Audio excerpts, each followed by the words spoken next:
Hey there, everybody. Welcome back to the Plain Transit Comic Books channel. My name's Matt, and today we're going to review Batgirls #1.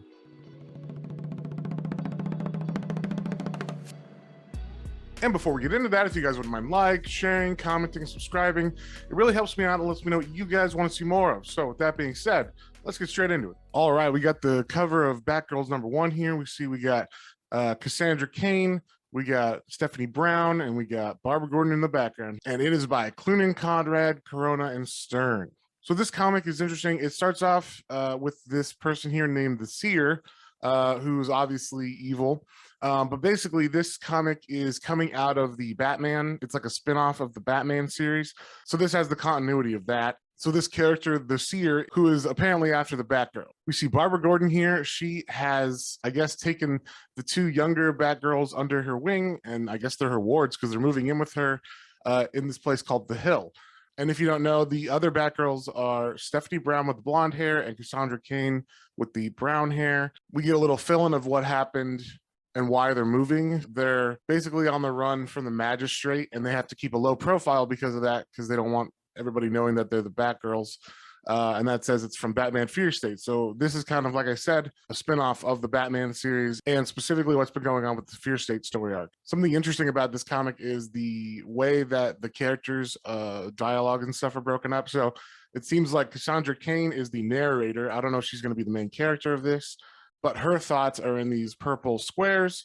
And then Stephanie Brown and Barbara Gordon just talk to each other normally.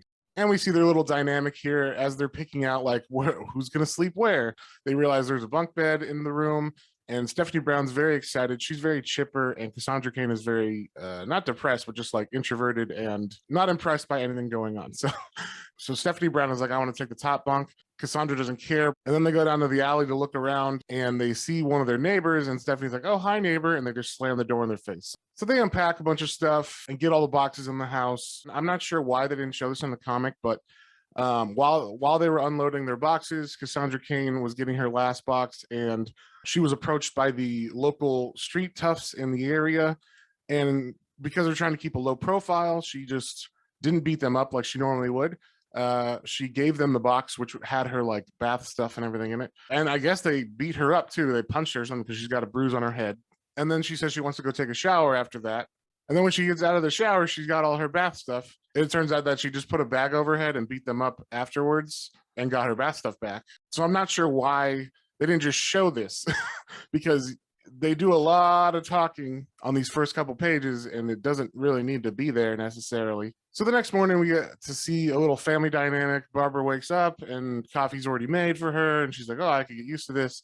She kind of distributes the new tech that they have for their superheroes stuff, and we find out that it's 2 burner phones and 2 walkie-talkies. So apparently they're not funded by Bruce Wayne or anything anymore.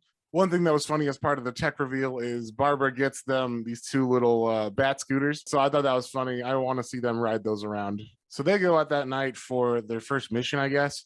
And I guess what they're doing is setting up devices so Oracle can kind of have her network back. And while they're doing that, they see the gang of street toughs now attacking some construction workers. Finally, we get some action and they fight them off.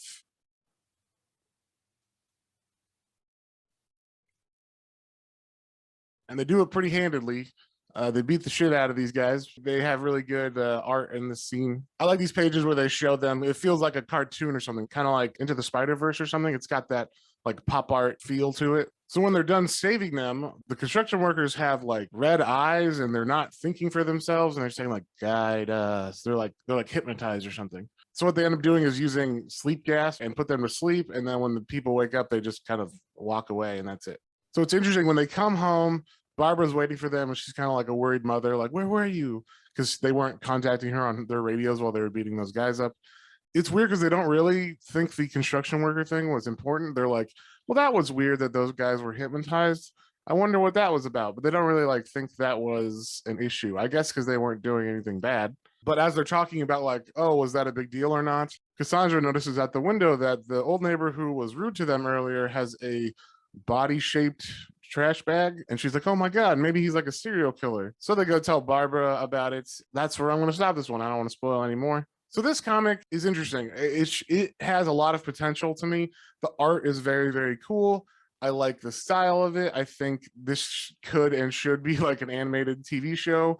I like the dynamics between the characters as far as Cassandra Cain is kind of like an introvert and like the quiet one or the more dark brooding one, and Stephanie Brown is like super bubbly, and Barbara's kind of like taking the role of the mom, so she has to like take care of these two, and that's more of her focus, even though she is Oracle in this one as well. The problem I had with this comic was that there was too much like talking at the beginning. I don't know why they didn't show Cassandra getting hassled by the muggers at the beginning, and like the street toughs. I don't understand why they didn't just show her get super angry but also have to hold that in and then get beat up by them.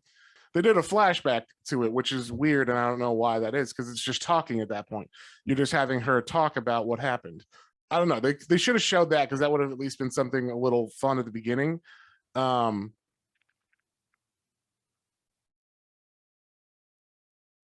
other than that, I get that they're trying to like set up this comic as its own, as a spin-off of the Batman series. So they had to throw in the stuff with the seer at the beginning, who I didn't even remember was the villain until the end when Barbara mentions the seer again. Like I said, I like the artwork a lot. It's fantastic. The writing isn't bad. It just was too much at the beginning, too much talking.